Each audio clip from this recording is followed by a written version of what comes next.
A new study by the Center for Public Integrity found that nearly 200 of the president's biggest donors have landed plum government jobs and advisory posts, won millions of dollars in federal contracts for their businesses, and attended elite White House meetings. Do you have any response?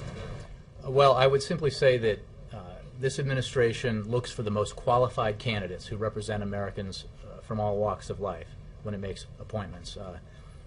The administration also has, across the board, the toughest ethics standards in history, including a bold commitment to transparency, which I have discussed frequently from here. Now, the people we have appointed, the President has appointed to key positions, all have sterling academic credentials, years of public service and private sector experience that make them eminently qualified for the positions to which they were appointed.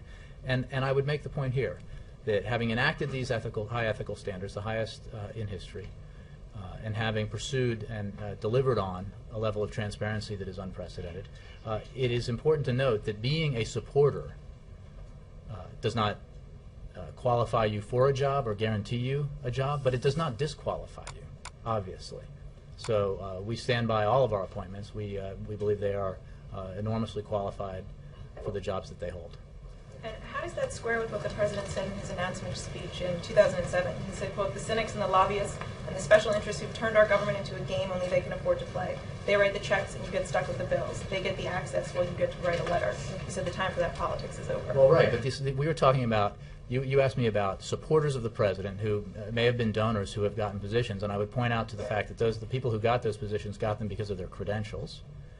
They also happen to be donors in some cases. There are obviously numerous and far many more cases of people who weren't donors who were appointed to jobs.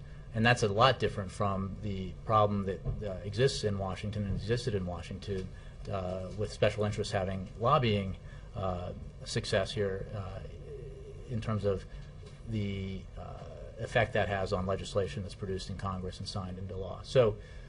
And we have been incredibly aggressive in that. I mean, we are, again, it is important to remember the kinds of transparency, the kind of transparency we have made a regular practice here, including releasing the waves logs, something that is never done before in terms of visitors to the White House, and the other measures we've taken in terms of the what you can and cannot do in the wake of serving in this administration in terms of lobbying and that sort of thing. So we believe that we've taken important measures that qualify the praise that this administration has gotten for its high ethical standards, and we stand by that.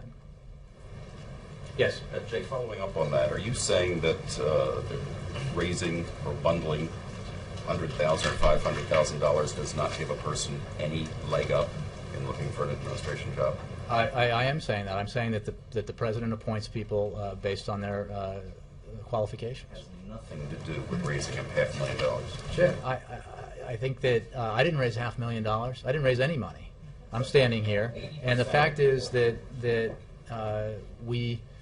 President made clear that he would make political appointments, as every president before him has, but we have enacted ethical standards and levels of transparency that are unprecedented, that we believe should give the American people the kind of confidence that they have lacked in the past, that the people that the President has appointed to these jobs are highly qualified and have the credentials necessary to perform their duties. So nearly 80% of the people who bundled more than $500,000 got key administration positions. That has nothing to do with the money they Sir, I don't know. We can have this discussion. Those people are highly qualified individuals who happen to be highly successful in the things that they've done in life. But the fact is, I would look at the people we've appointed, look at their credentials, look at their qualifications. Look at the money they've raised. That's not a factor. And I'm saying it is not a disqualification for office to have been a supporter of the President.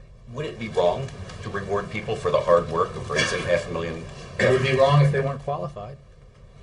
But would it be and wrong we stand by the it would be wrong if it were not qualified. I think I answered your question. Would it be wrong to take that as a consider that as a factor, that hard work of raising all that money, $500,000? It's a lot of money. It's a lot of work. I think I've said everything I can say about this, and I've answered your question. It would be wrong to appoint someone who wasn't qualified to the job, and the President has appointed highly qualified individuals to the positions that he has appointed as President, and we stand by those appointments.